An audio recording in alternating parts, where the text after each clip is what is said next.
Saturnino Herrán, Arte e Identidad. Una serie de cápsulas que presentarán diversas miradas en torno al legado del artista, organizadas en colaboración con la Cátedra Extraordinaria Saturnino Herrán y alumnas de The School of the Art Institute of Chicago. Participan historiadores del arte, académicos y curadores, que buscan reflexionar en torno a la vida y obra del pintor, así como su conexión con nuestra actualidad.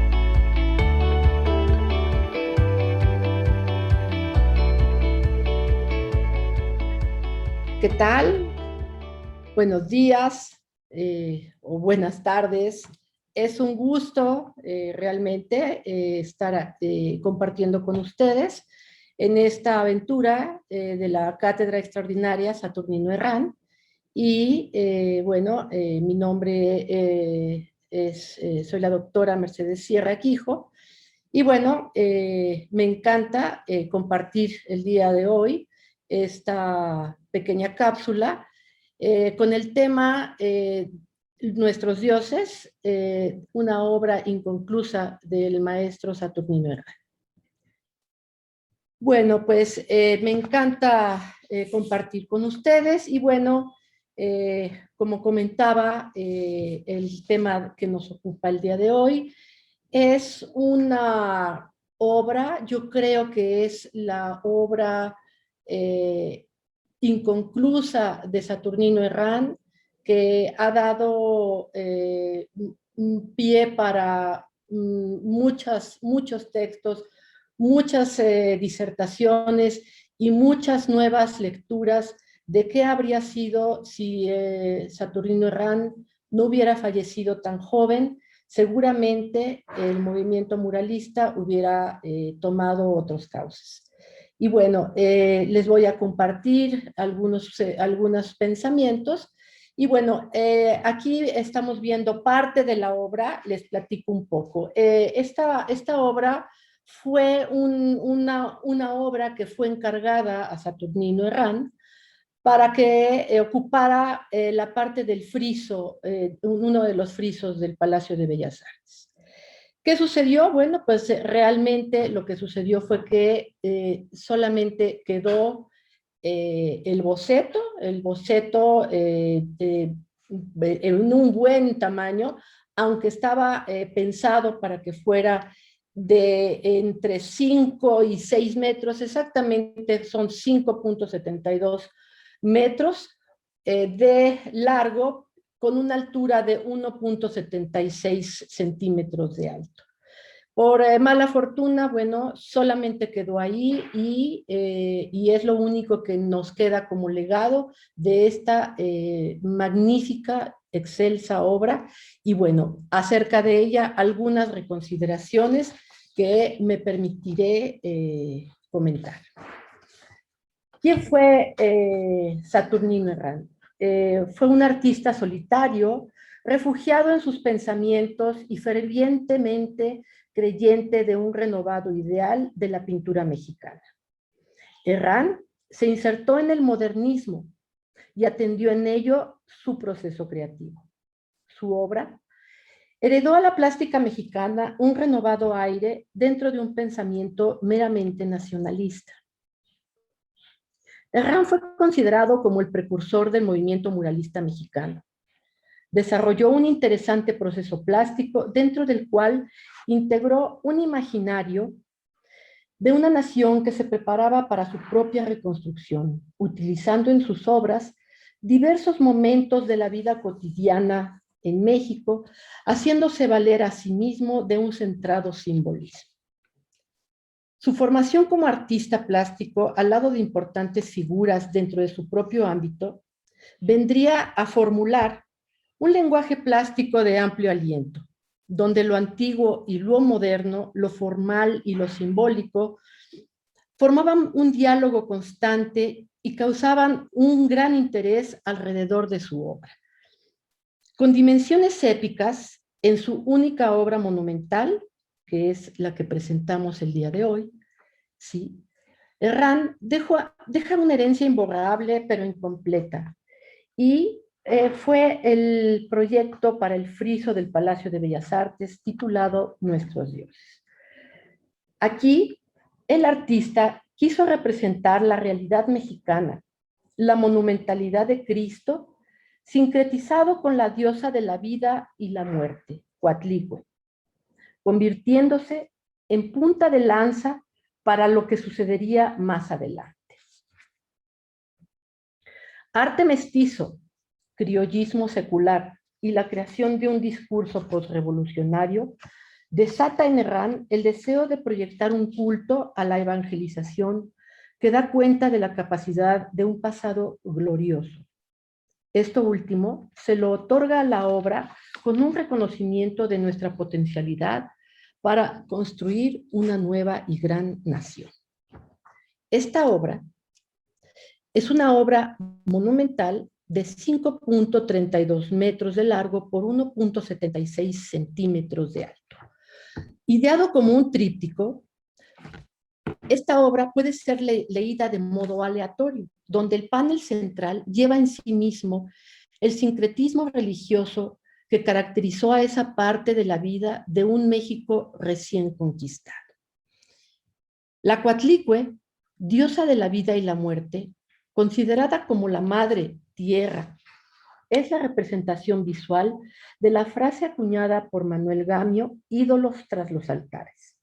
Ataviada con un collar, recibe a Cristo, Dios hispano católico que en sí misma lo asume y lo protege. Una obra desafiante que prepara al espectador para la lectura de esa representación superpuesta que tiene por acompañamiento a cada lado dos mundos y una sola realidad. Por un lado, el mundo pagano, indígena. A la izquierda y a la derecha, el mundo hispano-católico. Herrán logra en este segmento conjugar la construcción pragmática de las cruces atriales con la abstracción de las dos fuerzas máximas religiosas en un solo discurso visual. Se corta el aliento al encontrar a un Cristo derrotado, de rodillas sangrantes, con extremidades vencidas, conteniendo dentro de él una grandiosa representación de la máxima deidad femenina. Además de esta deidad femenina, esta deidad era prehispánica, dando con ello un simiente fortalecido de una visión de nuestro imaginario. En el panel izquierdo, propone la revalorización del mundo indígena, donde 12 personajes confluyen entre sí. Esta es una evidente evocación de un pasado lleno de nostalgia y admiración, y hace de este segmento un parteaguas dentro del discurso visual, recreando en ello procesos tan antiguos como las procesiones de los individuos envueltos en una emoción, abordándose de esa forma el tema de la evangelización. La procesión conjuga en sí mismo dos procesos diametralmente diferentes. Por un lado es el acto indígena, donde queda la construcción del imaginario prehispánico como un hecho firmemente establecido, y el imaginario europeo, donde las cofradías, las hermandades, los pasos, los tronos, las imágenes y los nazarenos han procesionado por siglos. El acto procesional, su fin, el último, es la fe, acto indudable sobre el cual cimienta su discurso el pintor. La conjugación de elementos dentro de la solución ornamental que propone deja al descubierto sus conocimientos de obra de origen europeo, que son utilizados como forma de homogeneizar los grandes temas que en este momento inquietaban a Herrán.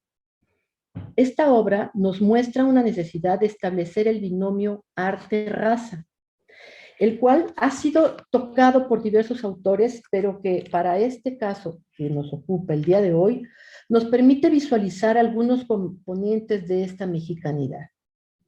Herrán establece elementos identitarios para plasmar conceptos y cualidades como características de nuestra raza. A diferencia de otros artistas, Herrán logra en una sola obra incluir elementos que pertenecen a otra cultura. Es el caso del racimo de uvas que penden de una charola rebasada de fruta, así como las tantas hojas de vid que delicadamente deja caer entre los cuerpos que llevan a cuestas sus ofrendas. La construcción anatómica de los cuerpos aborda desde un pensamiento barroquista, donde la perfección de los mismos y el enaltecimiento de la musculatura son el contraste de una realidad bárbara de profundas raíces autóctonas. Innumerables son las obras que narran los procesos de evangelización y las prácticas religiosas y militares ejecutadas por los conquistadores y que son albergadas por diversos museos de arte de México y de España.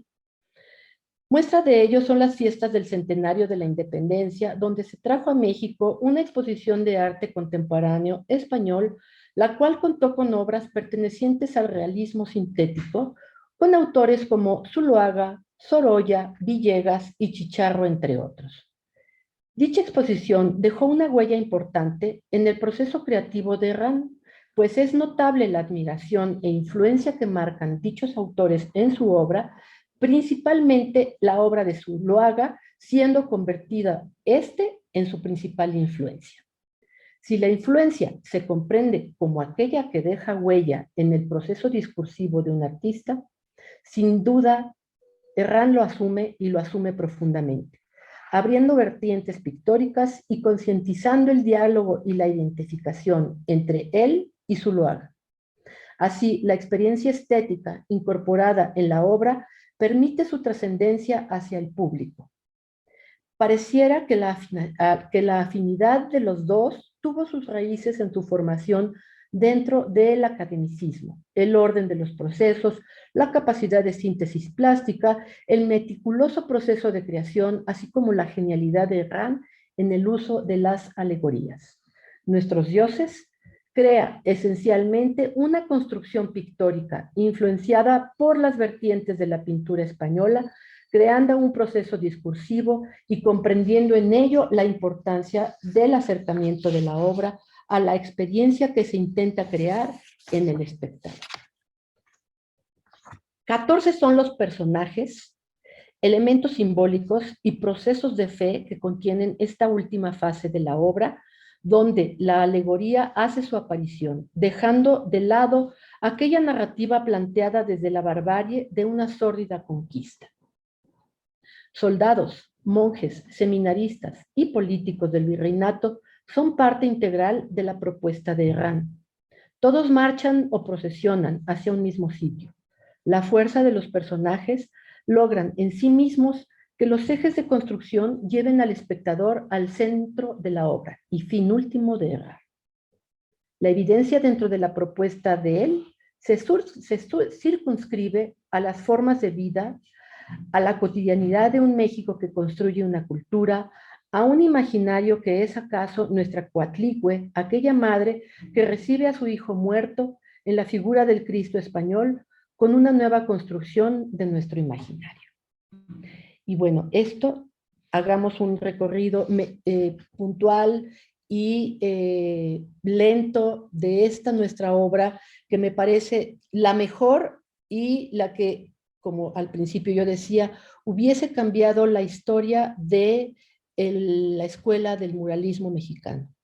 En sí misma confluyen vida cotidiana, evangelización, actos de fe, políticos y principalmente las deidades que cierran magistralmente la obra de este gran artista. Y bueno, espero que les haya gustado esta pequeña cápsula, un recorrido a través de nuestros dioses, una excelente obra del maestro Herrán. Y bueno, pues los invito a que nos sigan acompañando en esta serie de cápsulas que hemos estado elaborando para poder llevarles hasta ustedes parte de lo que es la Cátedra Extraordinaria Saturnino Herrán. Gracias y hasta pronto.